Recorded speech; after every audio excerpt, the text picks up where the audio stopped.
నేటి వాగ్దానంగా యెషయా గ్రంథము 40 అధ్యాయం 11 గొర్రెల కాపరుల వలె ఆయన తన మందను మేపును.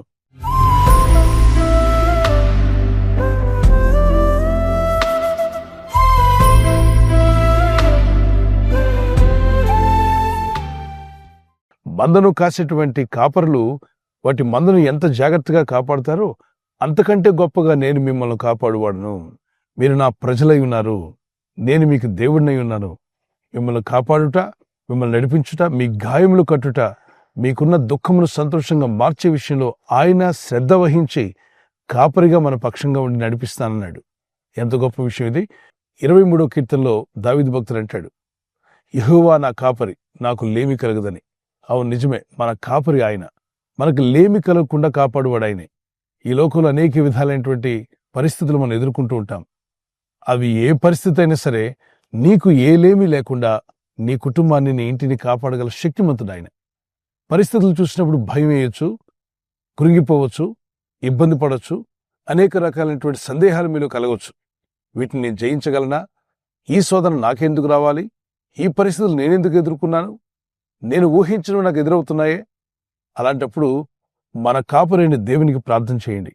దేవా, నువ్వు మా కాపురు అని వాగ్దానం చేసావుగా, మా జీవిత భారాన్ని నీ మీద మోపుతున్నాను, నీ సహాయం కావాలని వేడుకోండి. 100వ కీర్తన 2-3 వచనాల్లో మనం ఆయన మేపు గొర్రెలము, మనం ఆయన ప్రజలము అని రాయబడింది. నిజమే, మనం ఆయన ప్రజలం. ఆయన మన కాపురిగా ఉన్నాడు. కీర్తన 95:6 వచనం, కీర్తన 96:5 వచనంలో, యోహాను సువార్త 10వ అధ్యాయంలో తను తాను కాపరిగా ఆయనే ప్రత్యక్షపరుచుకున్నట్టుగా మనం చూస్తున్నాం. నిజమే, కాపరులు ఏం చేస్తారో ఒకసారి చూద్దాం. ఎప్పుడైనా న్యూజిలాండ్ గురించి మీరు ఆలోచించినా, వెళ్ళినా, అక్కడ మీకు గొర్రెలు ఎక్కువ కనిపిస్తాయి. ఆ గొర్రెల కాపరులు ఏం చేస్తారు, వాటిని ఏ విధంగా నడిపిస్తారు, ఏ విధంగా వాటిని కాపాడుతారు అనే విషయాన్ని మనం ఆలోచన చేస్తే, వాటికి ఏ గాయం తగలకుండా, వాతావరణం వల్ల అవి అనారోగ్యం పాలు కాకుండా, అది వర్షాకాలం కావచ్చు, శీతాకాలం కావచ్చు, మరి సమ్మర్ కావచ్చు, వాటికి భద్రపరిచేటువంటి సిస్టాన్ని వారు ఏర్పాటు చేసుకున్నారు. అవి ఆరోగ్యకరంగా ఉండాలని, వాటికి పుట్టిన పిల్లలు ఎంతో జాగ్రత్తగా కాపాడబడాలని. అడవి జంతువులు, అడవి మృగాలు వాటి మీద దాడి చేయకుండా, తోడేళ్లు, నక్కలు, ఇక పులులు, సింహాలు, క్రూర మృగాలన్నీ ఇలాంటి వాటి కొరకు ఎగబడుతూ ఉంటాయి. కానీ వాటి బారిన పడకుండా తప్పించడానికి ఎన్నో విధాలుగా వాటి చుట్టూ ఫెన్సింగ్ వేస్తాడు. వారి మందను చాలా జాగ్రత్తగా కాపాడుకుంటూ ఉంటారు. ఇట్టి క్రూర మృగాల బారిన పడకుండా తప్పించడానికి, వాతావరణ బారిన పడి అవి నశించిపోకుండా తప్పించి కాపాడడానికి, వ్యాధులు, రోగాలు, వైరస్లు వాటికి ముట్టకుండా వాటి నుండి కూడా వాటిని బయటపడే విధంగా పలు విధాలుగా ప్రయత్నాలు చేస్తారు. కొన్ని దేశాల్లో ఆ ఈగల్ లాంటివి కొన్ని వాటి ముక్కుల్లోనూ వాటి చెవుల్లోనూ ప్రవేశించి గుడ్లు పెట్టేస్తాయి. ఆ గుడ్లు కొద్ది రోజులు అయిన తర్వాత ఎదిగి పిల్లలుగా మారి అవి వాటి మెదడులో ప్రవేశించి, గొర్రెల మెదడులో ప్రవేశించి విపరీతమైన బాధ, వేదన కలుగు చేస్తే గనుక ఆ బాధ తట్టుకోలేక కొన్ని గొర్రెలు తలను బండకేసి కొట్టుకుంటాయంట. చెట్టుకో దేనికో కొట్టుకొని నొప్పి తట్టుకోలేక, తలనొప్పి తట్టుకోలేని వారు చాలా మంది ఉంటుంటారు. అలాంటి పరిస్థితి రాకుండా ఏ కాలంలో అయితే ఇటువంటి ఈగల్ లాంటివి, ఈ కీటకాలు వాటి చెవుల్లోకి, ముక్కుల్లో ప్రవేశించే కాలం వచ్చిందని తెలియగానే ముందుగానే గొర్రెల కాపరి వాటి తల మీద నూనె పోస్తాడంట. ఆ గొర్రెల తల మీద నూనె రాసి వదిలేస్తాడు. మేత మేడకి వెళ్ళిన గొర్రెల మీద దాడి చేయడానికి వచ్చిన ఈగల మంద, ఆ కీటకాలు ఈ ఆయిల్కి తగిలినప్పుడు అవి ఎగరలేవు. ఎప్పుడైతే ఆముదం లాంటిది కానీ పెద్ద ఆయిల్ కానీ అంటితే ఈగలు ఎగరడానికి వాటి రెక్కలు సహకరించవు, పడి చచ్చిపోతాయి. కొద్ది నిమిషాల తర్వాత కింద రాలిపోతాయి. అవి రాకుండా కాపరి జాగ్రత్త పడుతున్నాడు. భక్తులైన దావీదంటాడు, నూనెతో నా తల అంటి ఉన్నావు, నా శత్రువులు ఎదుటి నీవు బలను సిద్ధపరిచి ఉన్నావు. కీడు రాకుండా కాపాడువాడు, నడిపించువాడు. ఆయన మాటకు మనం విధేయులైతే అనేక విధాలైన ఆశీర్వాదాలు ప్రభు మన కొరకు ఏర్పాటు చేశాడు. ముందుగా ఆత్మీయంగా మనం బాగుపడతాం. మనశ్శాంతి, సమాధానాన్ని ప్రభు దయచేస్తాడు. మీలో ఉన్న కలవరాలు, భయాలు తొలగిస్తాడు. నా కాపరి ప్రభు యేసే, ఆయన నాకు తోడై ఉన్నాడు, నన్ను బలపరచువాడు ఆయనే అని చెప్పి విశ్వాసంతో ముందుకు సాగండి. ఒకవేళ మందను కాసి కాపరి అగ్ని మండుతున్నప్పుడే దూకి వెళ్ళాడనుకోండి, మంద ఏం చేస్తాయి తెలుసా? ముందుగా నా కాపురు వెళ్ళాడు కాబట్టి, అది మంటని తెలిసిన, అగ్ని అని తెలిసిన, నా కాపురు ముందెళ్తే నేను ఎందుకు వెళ్ళకూడదు, ఆయనే కాపాడుతాడులే అని ఆయన మీద భారం మోపి ఆయన వెళ్ళిన బాటలోనే వెళ్తాయి. అతను కావాలని మంటను దూకి వెళ్తున్నాడు చూడండి. ఆయన వెనక గొర్రెలు కూడా ఒకదాని తర్వాత ఒకటి మా కాపురు వెంటే మేము వెళ్తామని ఒకదాని తర్వాత ఒకటి దూక్కుంటూ వెళ్తున్నాయి. అంటే దీని అర్థం మంటలోకి తీసుకెళ్తాడని కాదు, ఆ కాపరిని నమ్మాయి, ఆ విధంగా నువ్వు దేవుని నమ్ముచున్నావా? దేవుని మీద విశ్వాసము, నమ్మిక నీకు ఉన్నట్లయితే అగ్ని వంటి శ్రమలు వచ్చిన నేను కాపాడువాడు ఆయనే. నిలబెట్టువాడు. మీ కుటుంబాలను తప్పనిసరిగా ఆశీర్వదించి దీవించగల శక్తిమంతులైన దేవునికి మిమ్మల్ని మీరు అప్పగించుకోండి. శ్రమలను చూసి భయపడొద్దు. ఇబ్బందులు, పరిస్థితులు చూసి కురిగిపోవద్దు. మీ భారం దేవుని మీద మోపి ప్రార్థన చేస్తుండగా మన కాపరైన ప్రభు మిమ్మలను, మీ కుటుంబాలను దీవించి బలపరిచి వర్ధిల్ల చేయునుగాక. ఒక చిన్న కీర్తన పాడుకుందాం పిల్లరా. మంచి కాపరి నా ప్రభు యేసే. పచ్చిక బయళ్ళలో విశ్రమింపగా, శాంతి జలాల చెంత అడుగు వేయగా,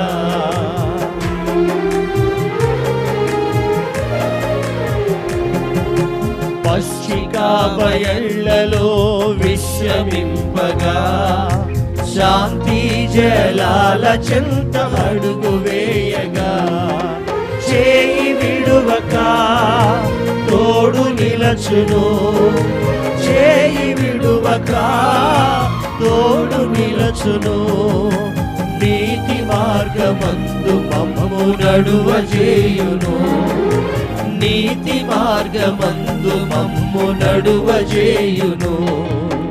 మంచి కాపరి మా ప్రభు యేసే, మా కొరకు ప్రాణమిచ్చే గొప్ప కాపరి. మంచి కాపరి మా ప్రభు యేసే, మా కొరకు ప్రాణమిచ్చే గొప్ప కాపరి. ఇంతవరకు వాగ్దానం విన్నాం. ఓ కీర్తన కూడా మన మంచి కాపరి గురించి పాడాం. ఈ సమయంలో ఈ వాగ్దానం ఎత్తి ప్రార్థన చేద్దాం. ప్రభా, మా మంచి కాపరు నీవే. అయితే ఆ మంచి కాపరికి నువ్వు మంచి గొర్రెగా నువ్వు ఉంటున్నావా? ఆ మంచి కాపరైన దేవునికి నువ్వు లోబడే మనసు నువ్వు కలిగి ఉన్నావా?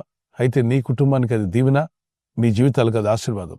చిన్న ప్రార్థన చేసుకుందాం. పరిశుద్ధమైన మా ప్రియ తండ్రి, మందను కాయు మంచి కాపరి వలె మమ్మల్ని కాపాడువాడు, మా చుట్టూ ఫెన్సింగ్ లాగా కాపుదలుంచువాడు నీవే. నీ యందు భయభక్తులైన యోబు కుటుంబానికి అతను కలిగినంతటి కూడా కంచి వేసి కాపాడావు. ఆ కాపర్లు తమ మందను ఏ విధంగా అయితే కాపాడుతారో అంతకన్నా గొప్పగా నువ్వు కాపాడే దేవుడు అయినావు. You are the saviour, you are the deliverer, you are the healer. అయ్యా, నీవే మమ్మల్ని స్వస్థపరచువాడు, నీవే మమ్మల్ని విడిపించువాడు, నీవే మమ్మల్ని రక్షించువాడు. గనుక మమ్మల్ని మేము మీకు అప్పగించుకుంటూ ఇదిగో ఈ సమయంలో ఈ వాగ్దానం ఎత్తి ప్రార్థిస్తున్న వారిని, వారి కుటుంబాలను, వారి పిల్లలను, యవనస్తులను కూడా మీ చేతికి అప్పగిస్తున్నాను. మీ కాపుదల్లో వారిని నడిపించండి. మీ డైరెక్షన్లో వారిని, వారి కుటుంబాలను బలపరచండి. ఈ ప్రజలు చేస్తున్న ప్రయత్నాలు ఫలింపచేయండి.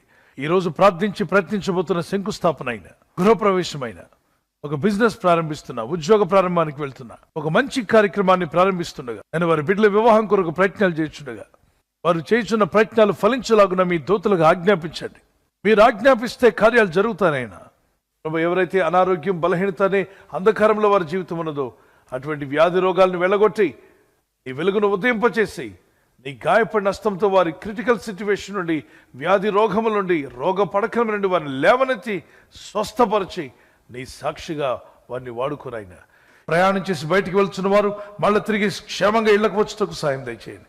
మా ప్రయాణాల్లో నీ కాపుదలు ఇవ్వండి. ఎటువంటి యాక్సిడెంట్స్ కానీ, ప్రమాదాలు కానీ గురి కాకుండా నీ కాపుదలు యేసు నామములో ప్రతి ఒక్కరికి కలుగునుగాక. మీ చిత్తం వల్ల నెరవేర్చి మహిమ పొందుకోమని, మమ్మల్ని అందరినీ కూడా మీరు ఆకలికి సిద్ధపరచమని యేసుక్రీస్తు పరిశుద్ధ నామములో అడిగి వేడుకుంటున్నాను నా పరలోకపు తండ్రి. ఆమేన్, ఆమేన్. గాడ్ బ్లెస్ యు ప్రేరా. ప్రభు కృప మీకు తోడే ఉండుగాక. ఈ వాగ్దానం మీతోనే ఉంచుకోకుండా విని ఆమెన్ చెప్పి ఇతరులకు కూడా షేర్ చేయండి. God bless you.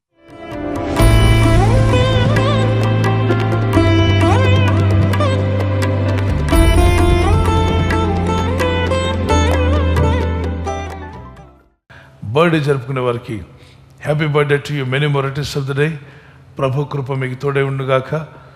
As you enter to new year, నూతన దీవెన, నూతన హృదయం, నూతన మనసు, ప్రార్థన బలము, విశ్వాస యాత్రలో మీరు బలపరచబడాలి. మా ప్రార్థన పిల్లలు మొదలుకొని పెద్దల వరకు దీవించబడి ఆయురారోగ్యములు కలిగి జీవించటకు పరిశుద్ధాత్మను మీకు సహాయం దయచేయనుగాక. ఆమేన్.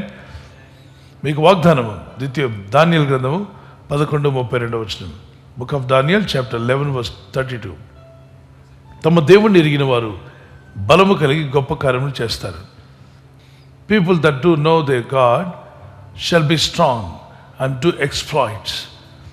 తమ దేవుణ్ణి ఎరిగిన వారు బలము కలిగి గొప్ప కార్యాలు చేస్తారు. ఈ వాగ్దానం మీ పట్ల నెరవేరునుగాక. దేవుని బాగా తెలుసుకోండి, గొప్ప కార్యాలు పొందుకోండి, దేవుని కొరకు జీవించండి.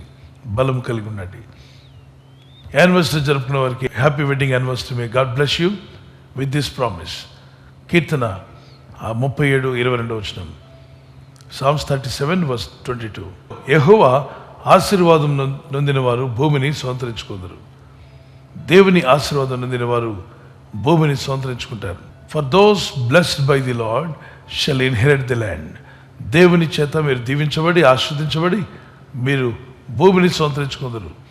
దేవుడు మీకు ఇంటిని, మీకు మీ కుటుంబానికి కావాల్సిన నివాసమును యేసు నామములో అనుగ్రహించును గాక. ఆమేన్. ప్రార్థిస్తుండగా ఈ ప్రార్థనలో మీరు జ్ఞాపకం చేసుకోండి.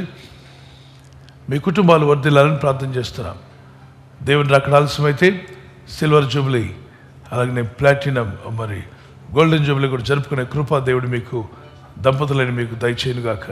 ఐక్యత, ఏక మనసు, భార్య భర్తల మధ్యలో ప్రేమానురాగాలు, లవ్ అండ్ ఎఫెక్షన్ అది ఇంక్రీజ్ అవును గాక. ఆమెన్ చెప్పండి. ఆమెన్. ఈ ఛానల్ ను మీరు సబ్స్క్రైబ్ చేసుకోవడం వలన 2 పనులు జరుగుతున్నాయి. ఒకటి, సువార్త జరుగుతున్నది, ఆత్మలు రక్షించబడుతున్నాయి. రెండవది, పేదలకు, అనాథలకు ఈ ఛానల్ ద్వారా సహకారం అందించడం జరుగుతుంది. మనం సబ్స్క్రైబ్ చేసుకోవడం వలన అందరికీ సహాయం చేసిన వారమవుతున్నాం. ఖచ్చితంగా ఈ యూట్యూబ్ ఛానల్ ను సబ్స్క్రైబ్ చేసుకొని బెల్ బటన్ ను క్లిక్ చేయండి. మీకు వెంటనే మెసేజెస్ పంపబడతాయి.